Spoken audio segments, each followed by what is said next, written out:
بسم الله الرحمن الرحيم نحمده ونصلي على رسول الكريم. So this is the book called Al-Fiqh Muyassar, and this is compiled by Maulana Shafeeq Rahman An-Nadwi, the scholar from An-Nadwa. So inshallah we will start, because these are the days of Hajj, so we will start from the book of Hajj inshallah. Kitabul Hajj. Okay, so kitab in Arabic mean a chapter, but there are three levels of a chapter in Arabic. The big one will be called kitab, the big classification of the chapter. And the second level will be bab, and the third one is fasal. Right? Like for example, you are starting the book of the chapter of Salat. So it will be called Kitabus Salat. Right? Then in it, inside the Salat, there will be like what? Babul Wudu'i. So wudu is a sub-chapter. And then inside the wudu, there will be a small classification called Nawaqizul Wudu. Nawaqiz mean the things which break the wudu. Okay, so the big one will be kitab, like Salat.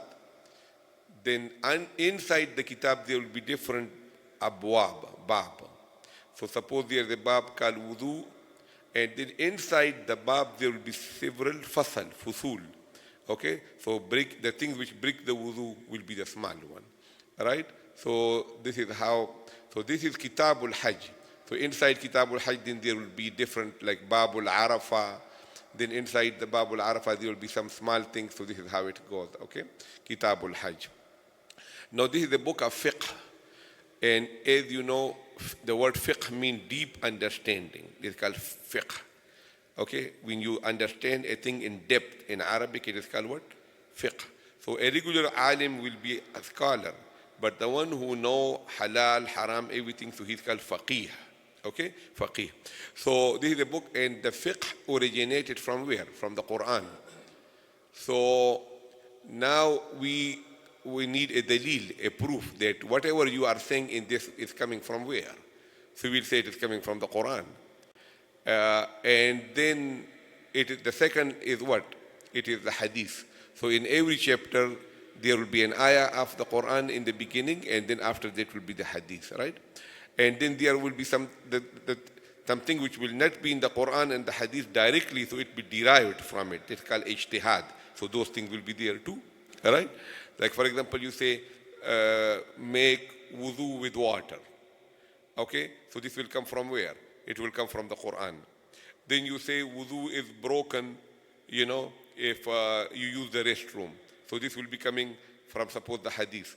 Then if you make wudu, you need water, and then you need to make tayammum, you need clean dirt. If a person, he don't have water and he don't have clean dirt, what will he do?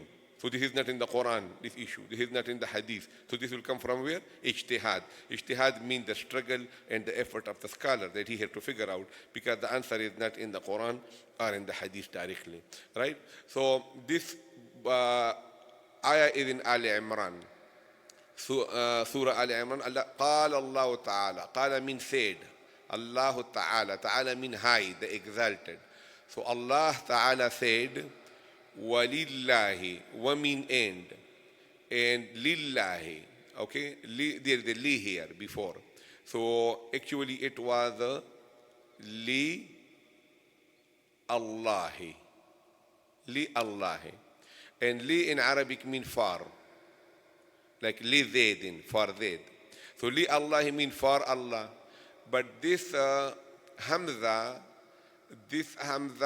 is feeling like a spine. Li Allahi. It's not feeling smooth. So what we do, we remove this Hamza.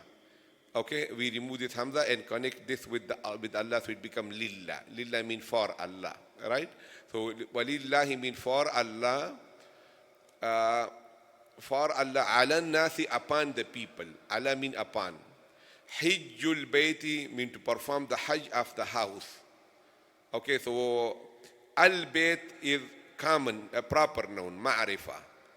Okay, so it means that there is a specific already muta'ayyin determined house that we, not every house. Al-Bayt, the house. So the house means specific house, which is in Mecca. Okay? So, like for example, if I tell you, give me a book, so I will say, Atini kitaban, tanween. This means any book, a book. But if I have given you a book 5 minutes before and I tell you, give me the book, so you and me both understand that there are 100 other books in the room, but I mean the specific. Then I will tell you, Atini al-kitaba. Give me the book. So this is a book, which means give me any book around you, just I need a book. If you say al-kitab, then give me the book that we both know which one we are talking. So this is called alif lam ta'arif, which means specified it, when you bring alif lam and a word, right? So al-bayt means the specific house which is in Mecca. Man is, who's supposed to go for Hajj? Man, the one is man istata'a, who can afford istita'a. Ilayhi mean toward it, toward that house. Sabila, transportation, path. Waman kafara, and the one who deny. فَإِنَّ اللَّهَ, so indeed Allah, ghaniyun. Ghani mean not in need. The opposite of ghani is muhtaj. Muhtaj is the one who is in haja, who is needy. Anil alameen, an mean from, al alamin mean the world. Allah is not in need of all the world.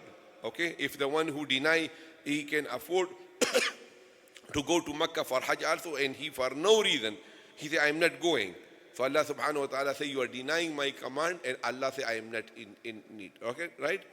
So, وَلِلَّهِ عَلَى النَّاسِ, for Allah upon the people is to perform the Hajj of the house, مَنِ اسْتَطَاعَ, the one who can afford ilayhi toward it sabila path. Hazim, can you come forward a little bit? I cannot see you. Okay.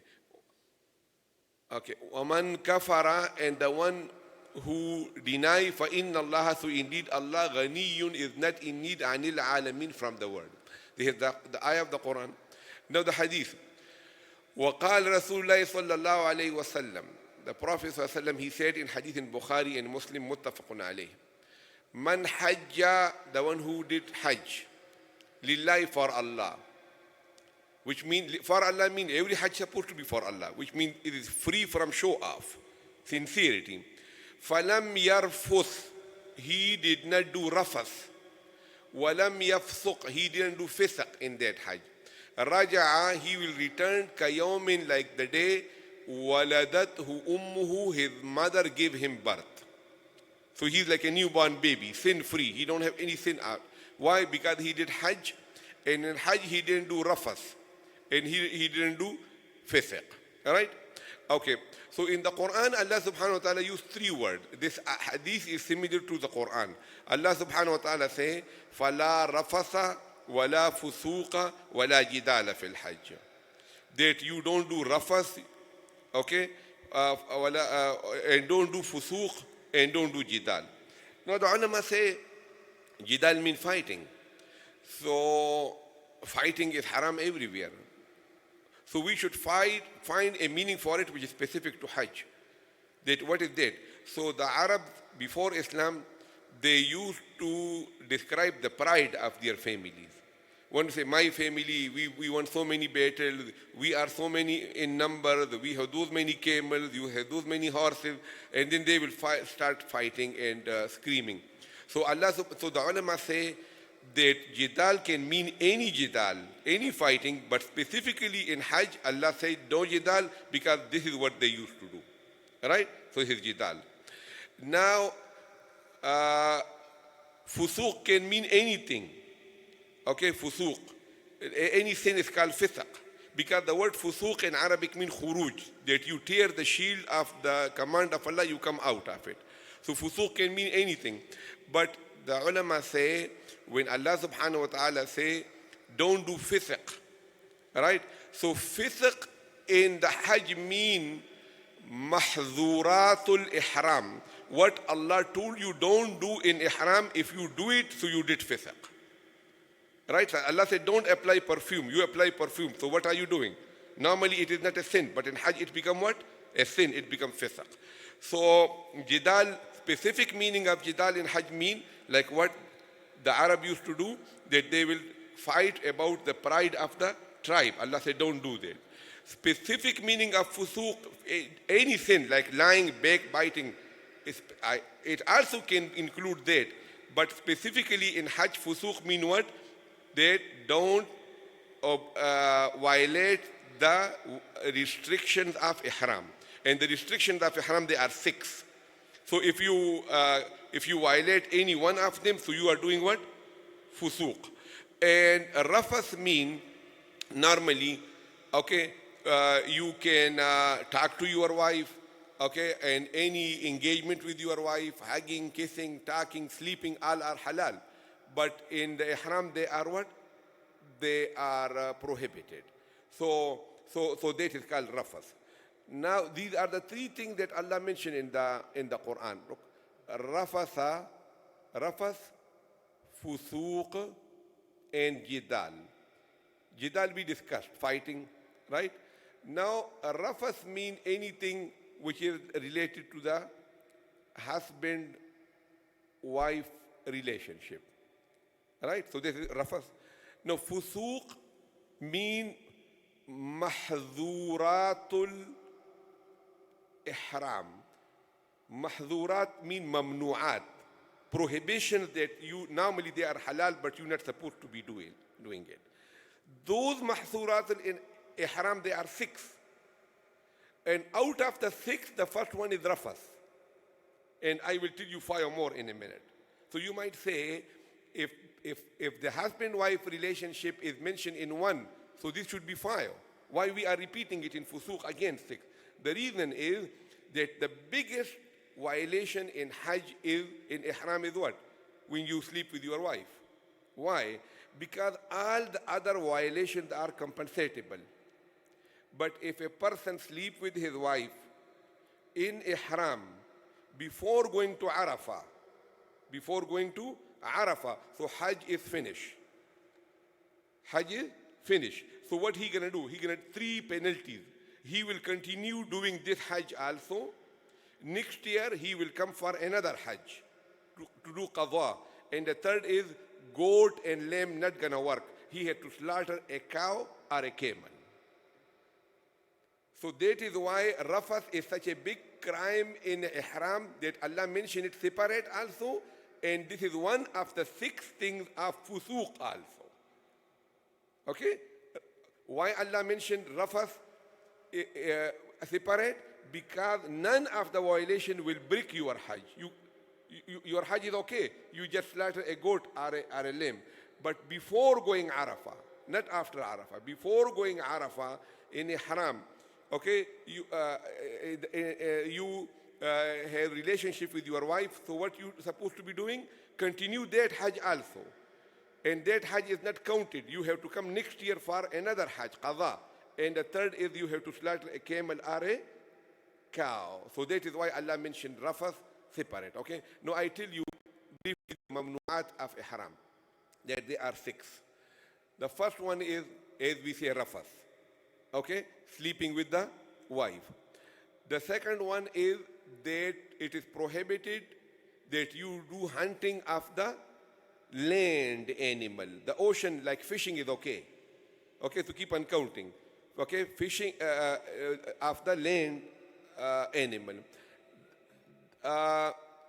Either you do hunting by yourself or you help another one. The third was to trim your hair or your nail. The fourth one is to use perfume.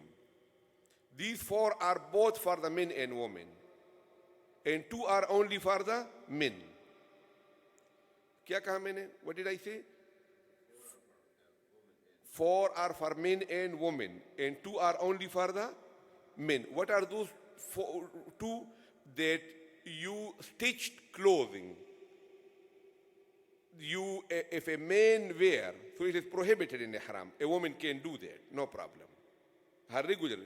And the other is to cover the head and the face. It is prohibited for the men, right? So, and the woman, she can cover her head, right? And then Imam Abu Hanifa and Imam Malik say that in ihram, the woman also cannot cover her face. So that is why they do and the other Aimma say that no, she can cover. So that is the difference. That if she cannot cover her face in ihram, so according to Imam Azam and Imam Abu Hanifa, Imam Malik, what they have to hang something for hijab because the scarf cannot touch her face. Clear ho gaya na? Okay, let me repeat. The first one of the prohibition of ihram is what? Man-woman relationship. The second one is what? Hunting. The third one is trimming the hair or the nail. The fourth one is perfume, both for men and women. And only for the men is which one? The stitched clothing, haram in ihram for a man, and to cover the head and the face. It's haram for the men, right? So now I just explained this hadith a little bit. Man hajja, the one who did hajj lillahi for Allah, falam yarfuth, he didn't do rafas. Walam yafsuq, and he didn't do fusuq, which means he did not violate the 6 restrictions of ihram. Raja'a, he is returned kayawmin, the day waladathu ummuhu, his mother gave him birth, right? Okay, wa akhir da'wana alhamdulillah rabbil alamin.